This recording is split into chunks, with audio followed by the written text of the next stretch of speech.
Chapter 87. The Holy City. Saint Demon Confrontation Arcade. A city encircled in a tranquil light. A holy city protected by a holy barrier. This was a high-level defense barrier developed through many years of hard study.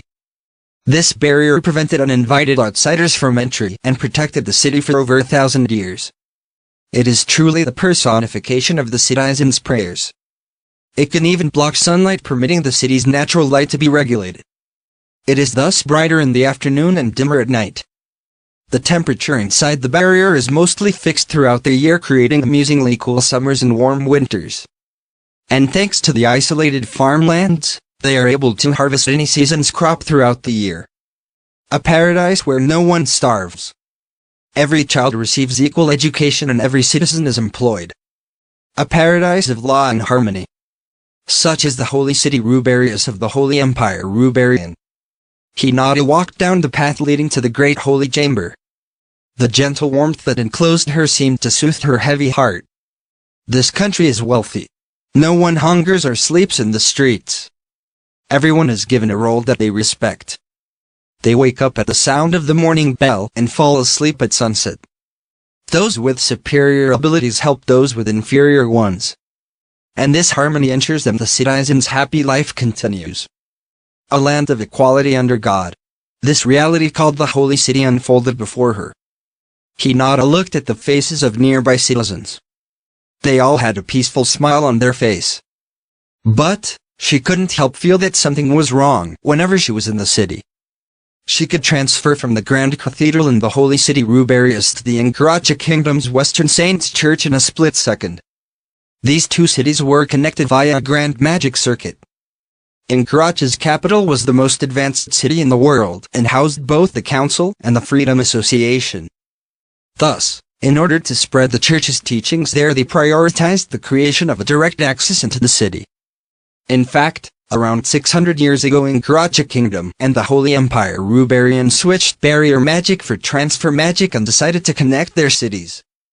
As a result, rather than on this holy land, they gained the ability to begin the church's headquarters in the Ingracha Kingdom.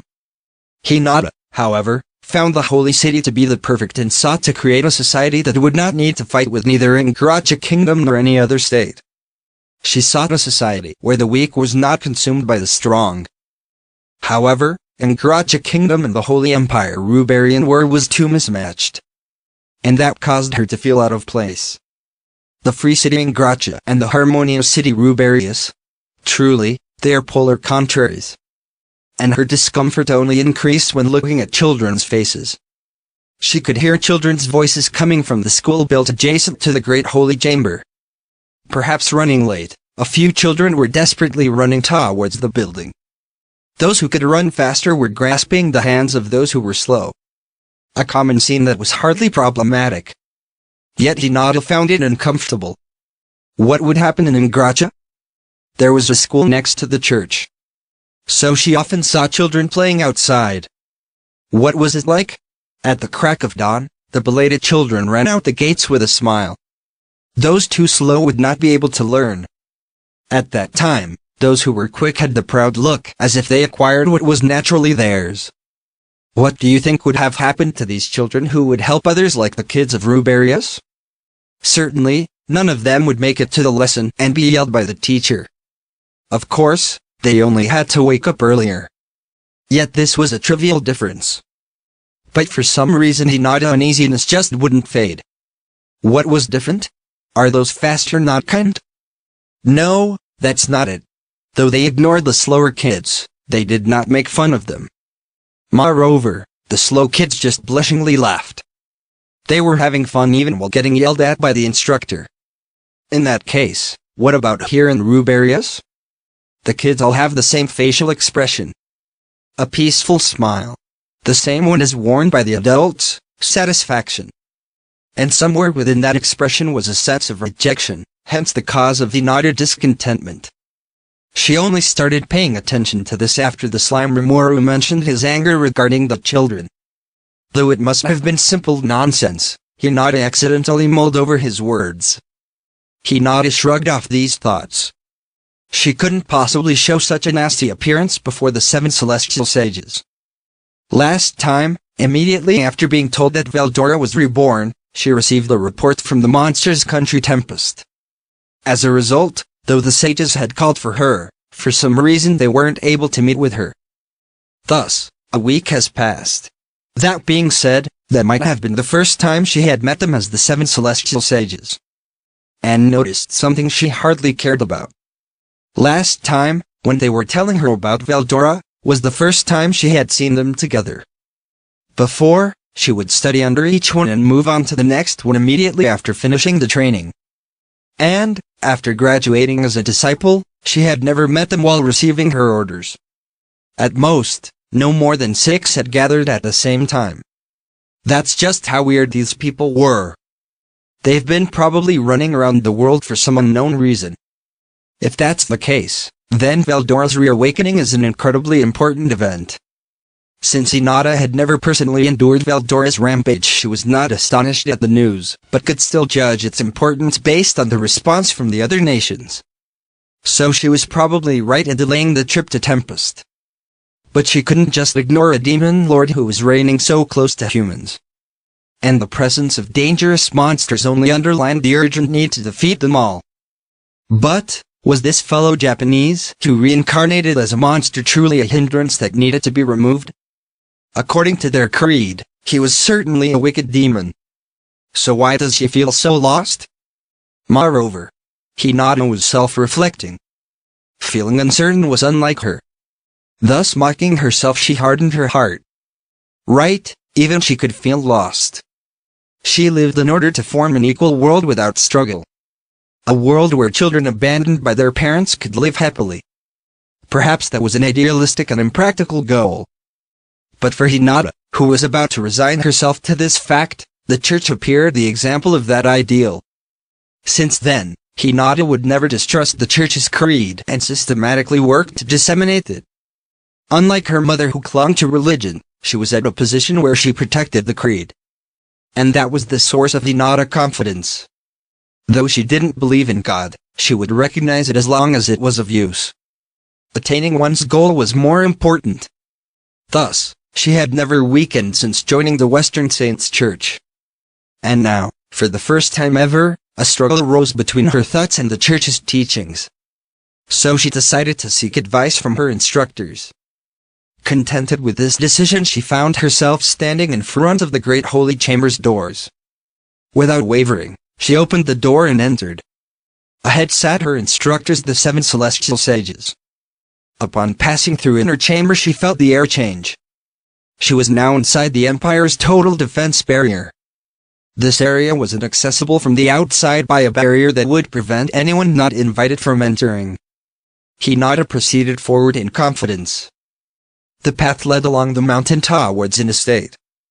That's where she would meet her instructors. When Hinata arrived, 4 of them were already seated. 4 among the 7 celestial sages. I apologize for the delay. I am truly thankful for meeting with me in spite of your busy schedules. Hinata greeted them. She lifted her eyes to see the 4 calmly nodding. Their faces hidden behind a mask, she couldn't read their expressions. Relax. No need to sit so formally. Thanks for coming, Hinata. Are you here about Veldora countermeasures? What a sad face. That dragon is a natural disaster. Not something we humans can oppose. Is something worrying you? They asked. As always, she could not tell which one of them said what, perhaps a single one said every one of those lines. That's how weird they are. Even the instructors said that it's pointless to fight Veldora. But does that not go against their creed? When she asked, they answered that Dragon Veldora is a monster and is also not a monster. A dragon is actually a holy spirit and is thus a ball of energy. Therefore they were nearly intangible beings. And further, they added, that bothersome dragon recently joined hands with a newborn demon lord. Right. That demon lord massacred Farmas' army. Never thought a single being was capable of such a feat. An evil dragon and a demon lord joined hands. If we don't proceed carefully, humanity will fall. Presently, they weren't in a state where they could offer confrontation. But that was not something they could permit. They couldn't simply consent to an enemy's rampage just because they were strong. Hinata lifted her head and looked them in the eyes. Pardon this interruption, but I will not run away. Whether a dragon or a demon lord, I shall bring home victory, she affirmed. She couldn't excuse herself for thinking that just because the demon lord was a compatriot she could speak to him once. Perhaps they asserted that we couldn't handle them out of fear for the demon lord. Human hearts are weak. Decision is often clouded by fear. Furthermore, she found it ridiculous to permit the rampaging being to continue existing. They should instantly destroy him. Don't be arrogant, Hinata. Normal attacks will not hurt that evil dragon. Even if heroes could only seal him, your attacks could hardly cause it much damage. Angering the enemy would lead to further problems. Do you still insist on trying to defeat him? But Hinata would not hesitate. If he needed to be defeated, then she would defeat him. I have come with a request today, she replied to their questions. Honestly, she had wanted to seek advice on how to treat her compatriot who was reborn as a monster. But listening to the report that he joined hands with Veldora and massacred Farmos' army caused her to reconsider. As she thought, humans and monsters cannot coexist. They need to be shattered before they produce further fatalities. Her heart free of worry, she felt at peace. And she continued quietly. I have come seeking permission to use the spiritual weapon. She quietly waited for their reply. The sage's movement stopped and the room was filled with silence. Suddenly, boisterous laughter filled the room. Hinata did no move. She silently waited for their response. She's serious. Very well, we have perceived your resolve. Perhaps you can defeat him. I'll permit it, this generation's heroes, Hinata. We will permit you to use the spiritual weapon. Spiritual weapon. That was a weapon kept only for heroes and developed in secret by the church as an anti-monster weapon. As an anti-monster weapon it could only be used by someone loved by the spirits of heroes. Hinata is loved by the holy spirits. But, having never sought this ultimate weapon she hadn't called herself a heroes. Her abilities overwhelmed her opponent so much that she hardly had need for the spiritual weapons. But not this time. For Hinata, a heroes was something that her original instructor Zawa Shizu spoke of. A being which was both overwhelmingly strong and overwhelmingly kind. A being which could make people's wishes come true. Hinata understood. She, whose face wore a cruel expression, could not become an instrument to fulfill other humans' hopes. But this time she decided. She could not permit the existence of monsters. Perhaps she could not become the people's heroes or grant their wishes. But she could become a sword that would destroy anyone that could do them harm. Even if that was a mistake, she could not allow monsters who would slaughter people without reason to continue existing. Thus, Hinata called herself a heroes. And she drew a large sword. One that was larger than she was used to. It was so heavy that a grown man probably couldn't strike it around. Wavering it as a human would only harm oneself. Even a professional weightlifter would not be able to lift this sword. As someone who favored the rapier, Hinata's muscles were not overly developed. Hinata fought by beating her opponent's speed. No matter how specialized this weapon was for fighting monsters, it simply did not suit her. But, with no uncertainty, she approached the sword and lifted it with one hand. With a carefree look on her face, she looked over the sword. She could easily swing the tip at the speed of sound and wield the sword as if it was her own body. Her actions resembled a sword dance. No problems. But this was not due to her strength. Perhaps a giant could wield it with strength alone. Hinata was simply using weight manipulation and inertia manipulation at the same time. So this hefty weapon weighed absolutely nothing to her. And if she increased the weight the moment it made contact with her enemy, she could land a devastating blow. Moreover, no matter how fast her opponent, as long as she canceled out their inertia she could repel their blow. Thanks to her flexible swordsmanship and these skills, Hinata boasted invincibility. The extra skills included in her unique skill usurper were perfectly managed by the unique skill mathematician. That was her strength's secret. Not because of the spiritual weapon. The sword was the product of many years of the Celestial Sage's research on developing a weapon to counter Veldora, and Hinata has long ago developed it. She did not need the sage's authorization to wear it. She was herself rejecting it. She convinced herself to only use it when allowed by the sages. And they permitted it. Hinata released her limiter and returned to her true form. A thin membrane covered her body, transforming into armor. That was the reason why she did not wear any. That is, she was always wearing it. That was the hallowed equipment, Saint Armor Holomail. It was woven from high-level spirit power and could only be worn by those who surpassed human powers. Thus transformed, clad in Holomail, she had the appearance of a true hero. Clad in the strongest holy armor, with the strongest anti-monster weapon in hand, she set off.